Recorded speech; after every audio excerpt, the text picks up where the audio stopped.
Hi, we're Los Bitchos. And this is the hardest part.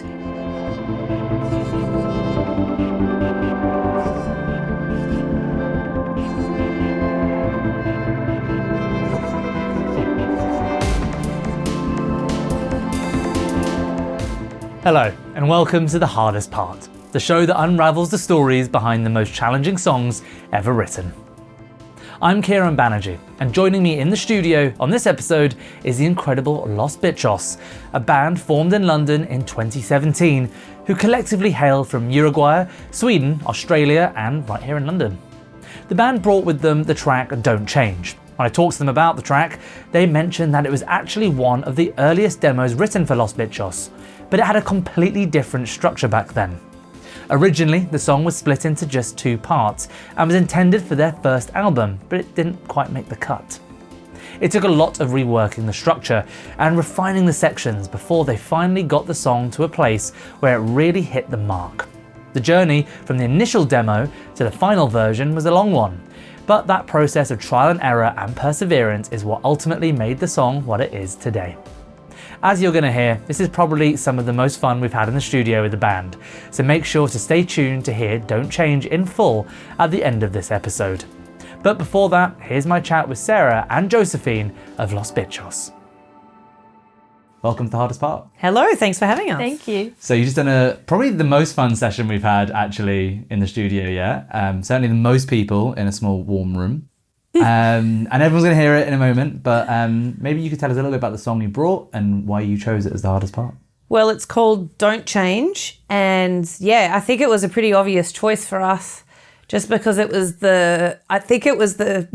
like one of the earliest songs that I ever did for Los Bitchos as came from like its very primitive demo form. Didn't make the first cut, for the first album. Right. So we had originally tried to pitch it to Alex Kapranos, who produced our first album, and I remember just seeing his face. I was there like, come super, on. Yeah. I was like out of my mind with excitement, being like, oh, it's going to be such a hit, it's going to be amazing. And then he was like, yeah, I think you just need to go back and rewrite that. Yeah. And I was like, oh, cool. So yeah, we did used to play it really, really early on, and then we just stopped playing it because of the first album and stuff. But then I'd always just felt that there was really something special with this song. So I was like, no, I want to make this work. So it just took a few months, would you say? Yeah. Of reworking and being like, why isn't it working? We were stubborn and we kept playing and like trying different things, and we're like, nah, it's not there. Like, it's something that just doesn't quite click. Yeah, we did proper work on it. We did proper work. We did. Yeah. So how long was it from when you first played it to Alex to it being like, okay, this is ready now? Well, how long was that process? It would have been like years. 4 years. 4 years. Yeah, oh, okay. And I probably wrote the song in like 2018 or something like that. So it's a long one. So what changed? I remember when we were in practice and you and I couldn't agree on what was the chorus. Yes, that was and I thought that was quite interesting because I'm like, no, this is the chorus, and you were like, no, that's the verse, and I'm like, but that's the chorus, and I remember we were like, no vocal is quite difficult sometimes. Yeah, it's true. It's true. It actually really is. But I think like at least what I took from that was like I think we have 2 choruses here, and I think it's because we have 2 really like lifting moments in the song, like our chorus potential. I think maybe that is the issue. Okay. So then what bit was it with you? Which one did you think was the chorus? The one we... The dun dun dun dun dun. That one? Yeah. Instead of the na na na na na. Yeah. That's right. That was the bit that we ended up swoopsing out. Yeah. I would say that no. I would have that as a chorus bit. That's interesting. I think I'd have. Yeah, I didn't think I would. Interesting. Yeah, I think I'd have that as the verse. Yeah. Alex said that was the hook. Yeah, and many years ago. I think actually why we went with it in the end as well, because we were like that little like voice was just like that. It kind of has that quality of like a Franz Ferdinand riff a bit, doesn't it? It's like I can imagine he liked it.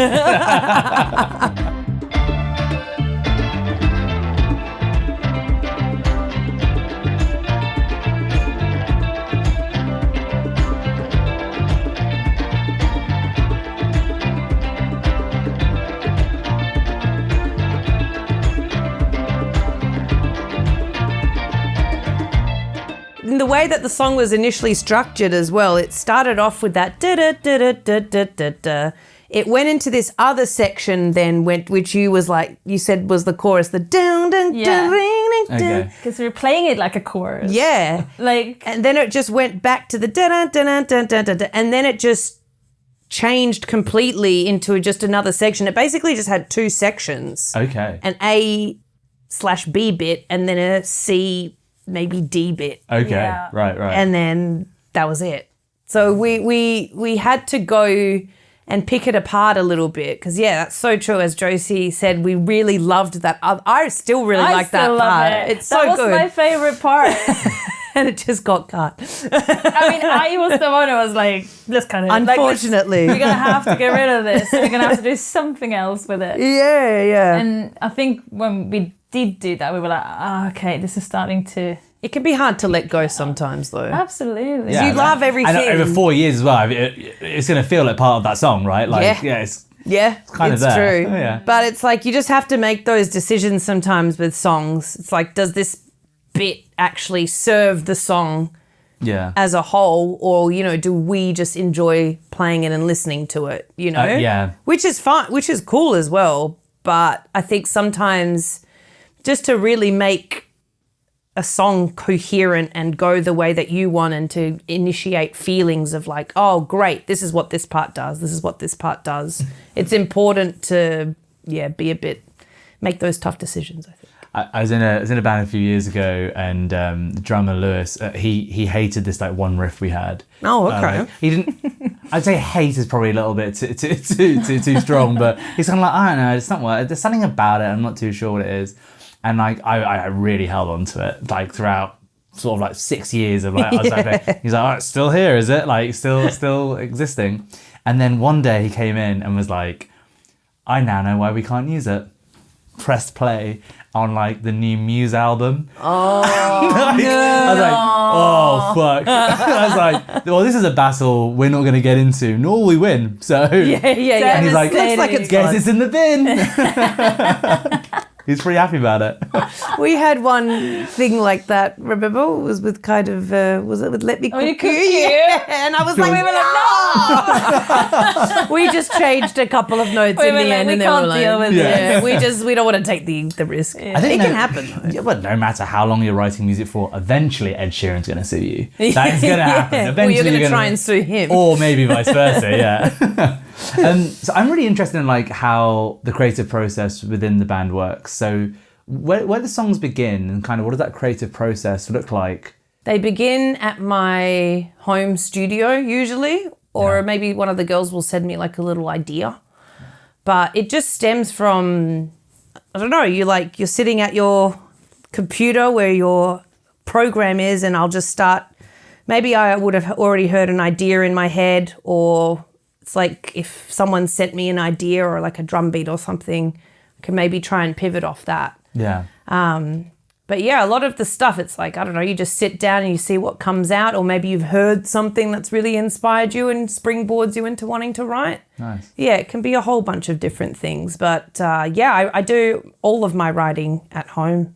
I really love that opportunity just to have that moment for me, and just to be able to do something ridiculous. Yeah. And like layer loads of percussion, put some ridiculous drums on it, see where I can take things with production ideas. I really, really love that. I think that's probably my favorite part of the process, actually. Okay. I love the demo versions. The demo versions. I really do. I was listening to, I think it was Erykah Badu was talking about it. It was on like a weird Instagram clip, and she was like, I actually like, I hate the process of like, I mean, I don't, but I hate the process of like mixing and mastering. She's just like, there's something really special about the demo form, because it's like the rawest form of what the person was thinking who's initially, started the idea. Yeah. It's intimate as well, right? It is. Yeah. It is, because I there's something that I felt really connected with that, because it can be really hard to see an initial idea and just to see how it morphs. I used to really struggle with that, actually, when I first started like writing for this band, because I've always just played drums in a band. So, Okay. I just play the drums. I wasn't doing any writing, so the drums were what they were, and that's cool. But production wise or chorus wise, I wouldn't have much input. I would just have input on the rhythm. But I used to find the difference between my initial idea. However, my production skills were terrible. Right. When I first started doing it, I've listened to some demos and I was like, wow, that's bad. Yeah. I really thought that snare sounded great. That is bad. Yeah. But that's okay. Even then, it's I think I felt still really connected with it because I knew what I was, I knew what I was trying to say or convey with that. So that's something that I've just gotten more open to dealing with. But I don't feel guilty about that anymore because it's I think, I've allowed myself to be look, it's normal to be attached to that initial version, which I definitely was with Don't Change. Yeah. That's for sure. It's funny that, isn't it, when you go back and over the years, even though it was really representative of what you thought was good at the time, it just becomes I found my old high school music exam songwriting pieces recently. Oh yeah. And they're on a USB stick, so I managed to get them on the thing. I was like, what the fuck was I thinking? I didn't know anyone I played this to my mum and she was like, oh, this is great. Of course. Mum's gonna think it's good. Yeah, I know. I'm kind of like the brutal honesty there. I'd be like, Mum, come on, this is shit. Son, this is bad. This is really bad. You must be really not proud of this, right? But yeah.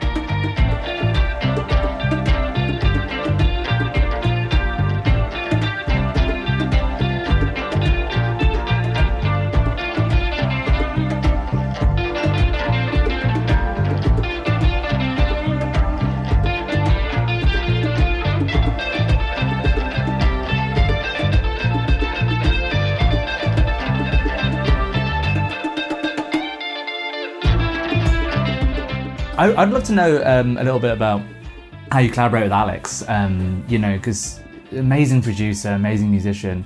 I'd just love to know sort of what he brings to the process of writing and production within Los Bitchos. Yeah, we worked with him on our first album. He did a lot, actually, because I think we had been already playing those songs for a little bit by the time he came on board. But he made us really just think about things that we hadn't really thought about too much. Structure was a big one. And just making us really analyze the parts of the song. It's what do you want to happen when this riff comes in? Why is it there? And I was like, it's just there because I like it. Yeah. Yeah, it was, everything kind of had to serve just a purpose. Because? Yeah. Which I think was a nice it's cool. approach, yeah. It was, it's interesting. It's really interesting. And I think it was really valuable for us that he could come in with completely fresh ears. He hasn't been gigging these songs for years. And I think that is just so valuable with any producer, I think. Was it generally the idea that less is more, so then if anything's going to take place, it has to really warrant a space? Yes, is that this kind of thing? Yeah. Because I'm a big fan of filling that space. I think it's the drummer in me. It's could we do a fill? Could the bass be I don't know. Need could some something more cowbell. Yeah. Yes. He was very open to that at least. Yeah. Well, the audience are going to see the cowbells in action soon. So we have 3 cowbells on stage. Yeah. Oh, do you? We do. Josie's even got her one now on her station. I got my timbale going. Nick's got a couple. You got one. Yeah. Agostina's using one. It's happening. We love cowbell. It can never be too much cowbell. No. So I always finish these interviews by asking this one question to everyone. And it stems from this thing where a band I really, really like released this record, brand new record, couldn't wait to listen to it. I listened to it and I thought it was really bad. And I was like, this is not what I wanted from it. I was really disappointed. I was like, maybe this is it. Maybe this is the downfall now. It went then on to an interview with the lead singer talking about what the last song on the record was about. Yeah. And all these nuances he picked up in his vocal performance and this very specific, very intentional parts that were a bit unusual, I thought. And it made complete sense to me. And now I think it's my favourite song of theirs ever.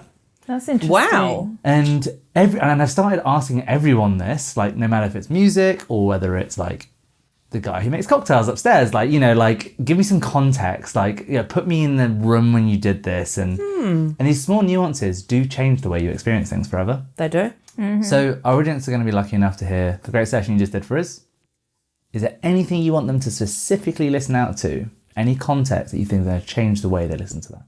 I think this song, for me, I love it. I love the contrast of a really, really potentially happy guitar chord riff, but I think this song's melodies, and it's just the type of scale or whatever it has been used, which is unintentional. I think there's a great little contrast between joyousness, or being joyful, and a little hint of sadness in there. And I love that mix. And I think that really this song really invokes those feelings of times past, a little sadness, nostalgia, stuff like that. And I really, really love the contrast of something that can maybe seem joyful on the first listen, but actually is a little bit sad on further listens. A melancholic element. That's right. Sarah, Josephine, thank you for joining us on The Hardest Part. Thank you very much. Thank you for having us. Thanks. Is this something you do? Yes. Okay, right. Because this has happened several times today. Have we just been clapping and no one's We've picked always up? been clapping ourselves. Yeah. Did we do that? We did. Yeah. Big time.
Thanks to Los Bitchos for coming on the show. And make sure to subscribe and follow The Hardest Part wherever you get your podcasts. We're on Apple Podcasts, Spotify, YouTube, and all other major streaming platforms. This episode of The Hardest Part was recorded at the Thin White Duke Studios in London, Soho. It was recorded by Max Walker and is mixed and produced by myself. Photos from today's session are by Dylan Roberts and Callum Baker. And additional videography is by Giovanni and Almonte. Thanks for tuning in.